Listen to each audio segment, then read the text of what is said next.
Hi guys, it's Ty and welcome back to my channel. So today I'm going to be doing another recent reads, and I didn't realize this before, but all of these are basically romances. So I have a mix of adult romance, a young adult romance, and a holiday romance, and then I just have a random like thriller mixed in there for some fun. So we will go ahead and get started. So first up we have is Before I Let Go by Kennedy Ryan, and this is a adult romance.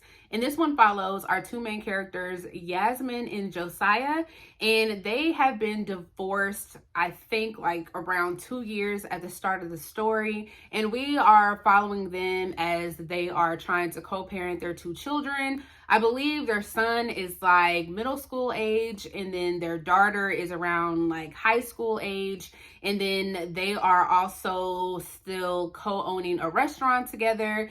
And so at the start of this, like I said, we are just watching them as they're trying to co-parent their children. They are still trying to co-own this restaurant together. And then they are slowly developing feelings for each other again, or they have these underlying feelings for each other that never really went away. We also see that Josiah has started this sort of new relationship with someone that works at the restaurant, which doesn't really sit well with Yasmin, especially since this is the first time that either one of them has dated since they have gotten a divorce. So this is new territory for the both of them. So they are both trying to figure out how they feel about this as well. So I really enjoyed this one. I ended up giving this one a 4 stars. Not only are we seeing them just trying to live life after a divorce, but we learned throughout this story that this family has dealt with a lot of grief in a short amount of time. And so this book overall deals with a lot of heavy themes such as grief, depression, loss of loved ones, loss of a child, the importance of counseling. And so we got to see all of that over the course of this story. And so the biggest one though that this one deals with, or the biggest two that this one deals with, is depression and grief. And so because this family deals with grief, we see how grief has affected each member of this family. So the mother, the father, and both of the children, and how that has had an impact on this family. And so I really just liked how we got to see all of that play out and how that divorce had an impact on their children. This was a really emotional story. Yes, there was a romance in here, but it also had a lot of other things going on as well. Like I said, I gave this one a 4 stars. This was a book that I was not expecting to pick up. I saw a lot of hype going around on Instagram, and because of that, I decided to pick this one up, and I'm happy that I did because it was a pleasant surprise. I really enjoyed our two main characters, Josiah and Yasmin. I really loved seeing their chemistry, especially like a slow build chemistry throughout the story. In the beginning, we just watched them as they were trying to, co-parent their children and work together, and watching someone, date again was strange and awkward, especially for Yasmin, to, them trying to figure out whether or not they wanted to be together again. And so I really enjoyed seeing that develop over the course of the story. And then I just like the idea of being able to see a couple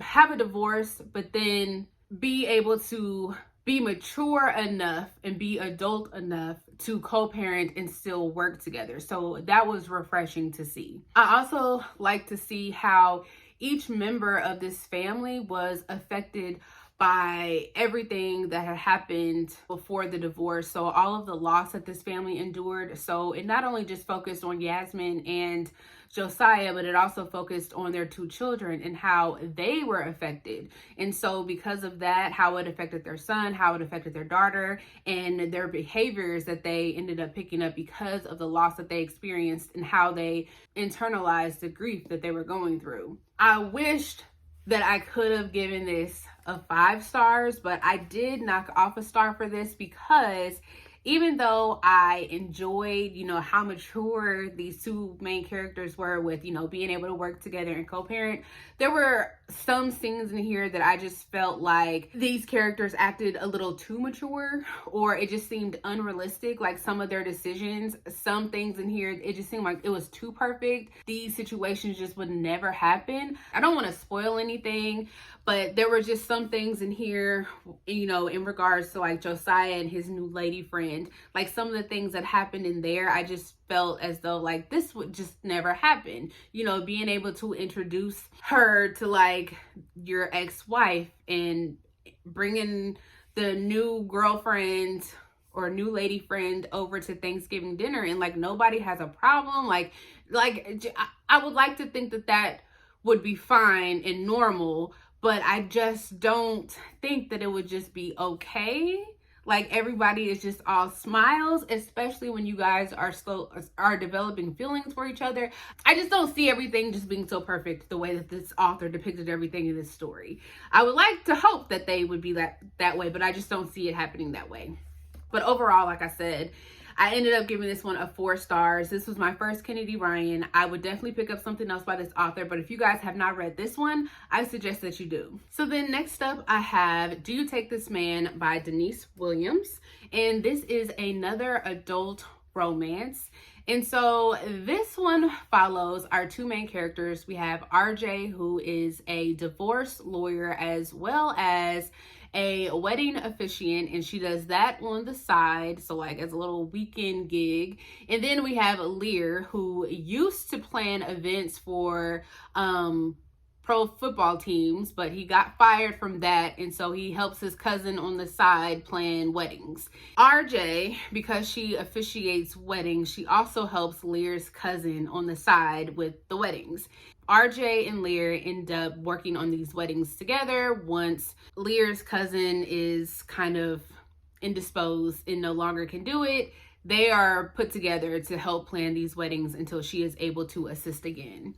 They end up having a really weird encounter, a not so good encounter. So because of that, Lear and RJ kind of form like this rivalry with each other. They become really competitive with each other and they don't really like each other. And then from there, they form like this friends with benefits situation. So anytime they see each other, it's always like a tit for tat type of situation, and then they end up going off and having sex later on. So it's one of those situations. But of course, they end up beginning to develop feelings for each other. But due to their past relationships, they both kind of hold back from really trying to form a relationship. But RJ is the one that is really holding back because of her past relationship. And so we just kind of follow them as they are in this friends with benefits, rivalry, competitive type situationship thing going on where Lear wants to pursue RJ, but she is just kind of holding back. I gave this one a 3 stars. In the beginning, I really did enjoy like their competitive nature, their banter back and forth, this friends with benefits situation that they had going on. The thing with Denise Williams, this is my 3rd book by her. I really like how she incorporates other characters from her books in each book. It kind of makes me feel like I know something that other people don't know. So like if you have read her other books and you start to notice that other character shows up, I don't know, it just makes me feel a way. That could just be a me thing, but yeah, I like when she does that. But that's about it. The thing that I really just could not get on board with was why our main character RJ was holding back so much from wanting to be in a relationship with Lear. I can understand why Lear would be hesitant to be in a relationship with RJ. His backstory and his past relationship makes a lot more sense than her past relationship. So it would have made more sense if he was more of the focus and we focused on him and his past relationship than her. Hers just didn't make any sense to me. So because of that, I ended up giving this a 3 stars. Also, at the end of her books, and once we get to the epilogue, I have noticed that these relationships be moving so fast. I don't know if other people are familiar with her work. So like I said, she did How to Fail at Flirting, she did How to Fail at Flirting, and then she also did The Fastest Way to Fall. In all of those books, relationships be moving real fast. And it's the same thing with this one. Relationships move so fast. And I don't know how I feel about that. So I also just didn't really vibe with that either. I'm okay with things, you know, being a little slow. But yeah, overall, I just thought this one was fine. It had like a really strong beginning, but it just fell off somewhere towards the end for me, which is unfortunate because I really liked How to Fail at Flirting. I had given that one a 5 stars.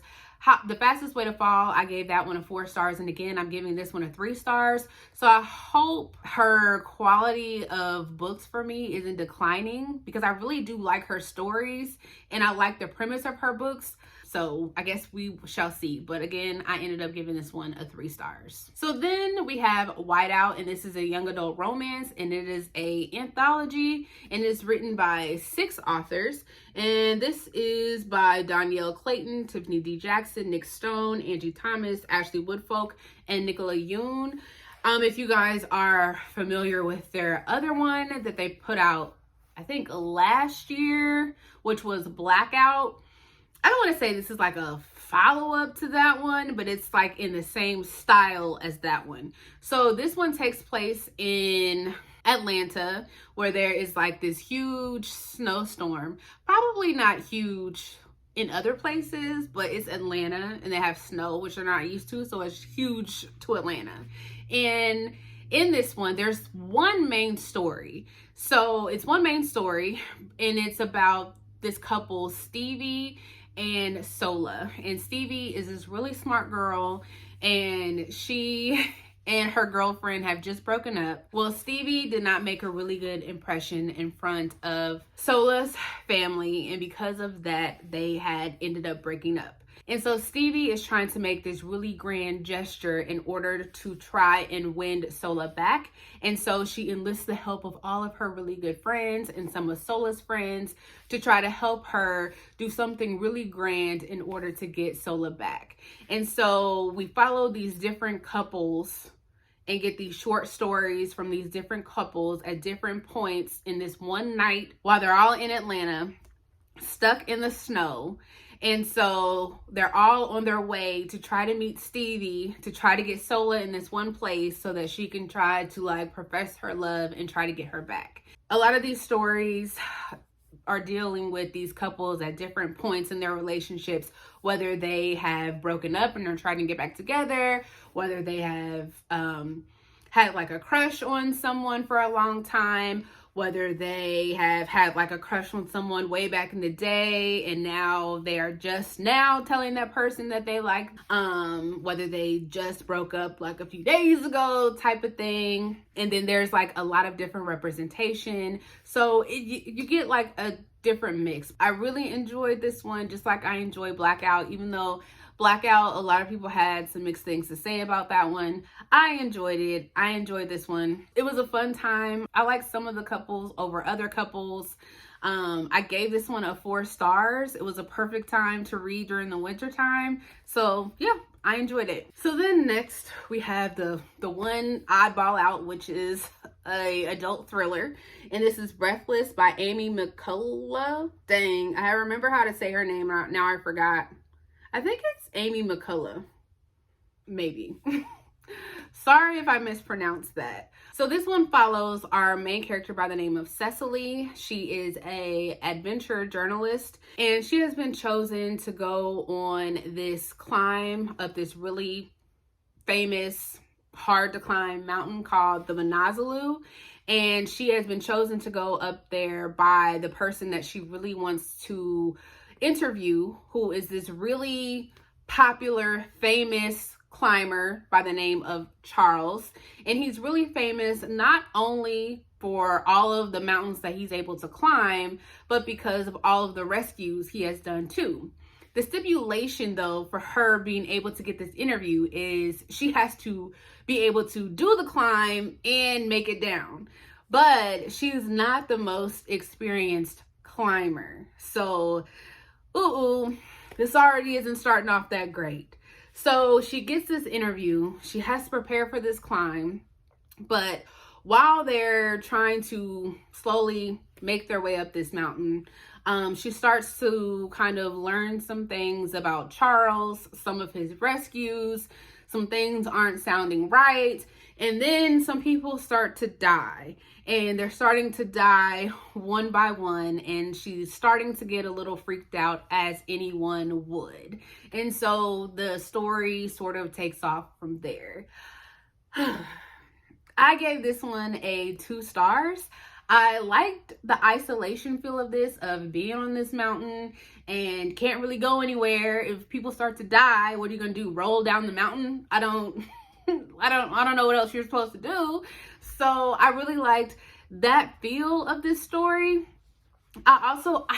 I'm a sucker for people getting picked off one by one. If you sell a story to me like that, I'm probably gonna, pick it up.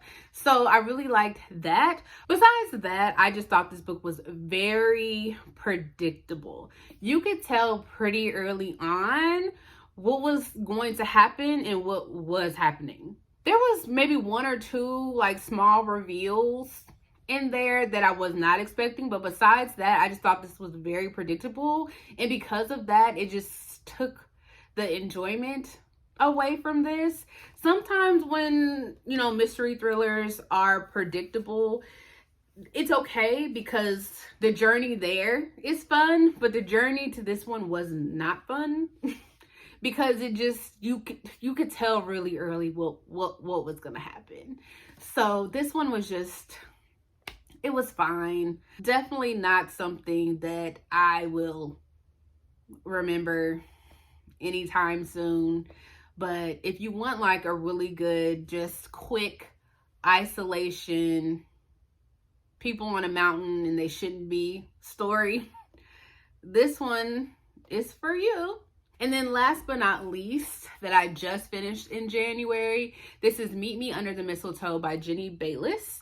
And this is an adult holiday romance. So this one follows our main character by the name of Nori, and she gets invited to one of her good friends' wedding at this luxurious castle.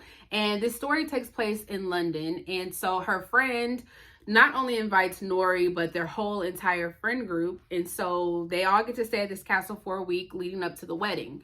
And so while they're there, they all get to catch up. Some of them are in relationships, so they bring their partners with them. Nori is single, so when she gets there, she actually runs into the head gardener, who is her old arch nemesis. All of Nori's friends, they all went to private school. Nori went to private school on her scholarship. And then this guy that she considers her old enemy, he went to public school, state school, I think is what they call it, state school. And so we learn that these people that went to private school were considered the privileged kids, and people who went to state school were not so privileged. And so there's a lot of back and forth between who was privileged, who was not privileged. They talk about how back in the day when they were at school, there was a lot of bullying. Nori has a brother by the name of Thomas who went to state school while Nori went to private school. And so there was a lot of talk of how he felt less than because she was able to get a scholarship and he wasn't. And so there's a lot of talk of how privileged private school kids were and they were not. So while all that's happening, there's preparations for this wedding.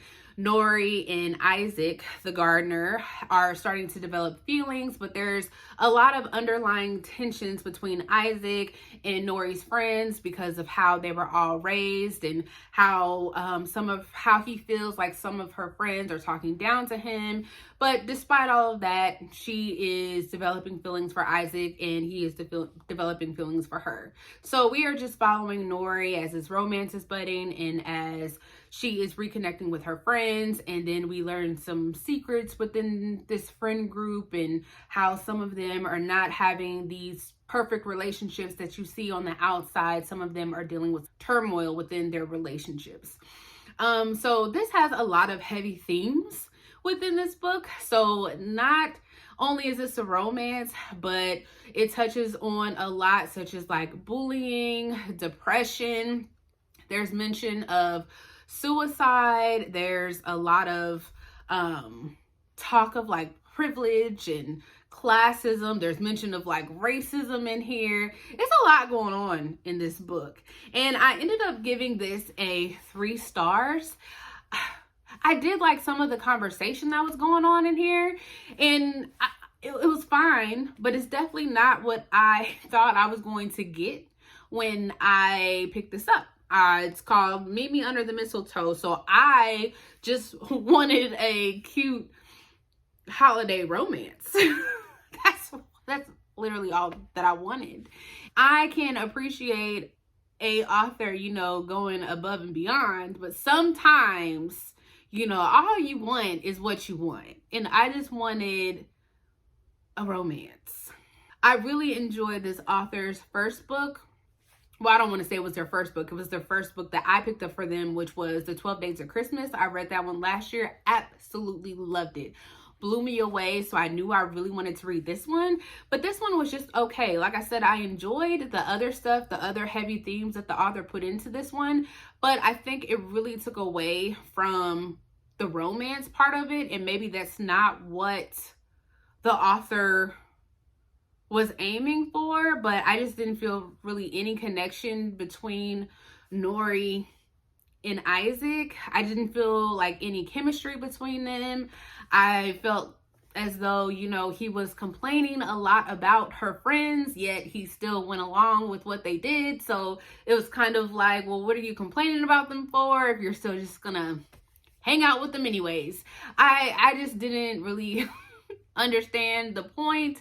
So I mean, overall, I gave this one a 3 stars. I thought it was fine.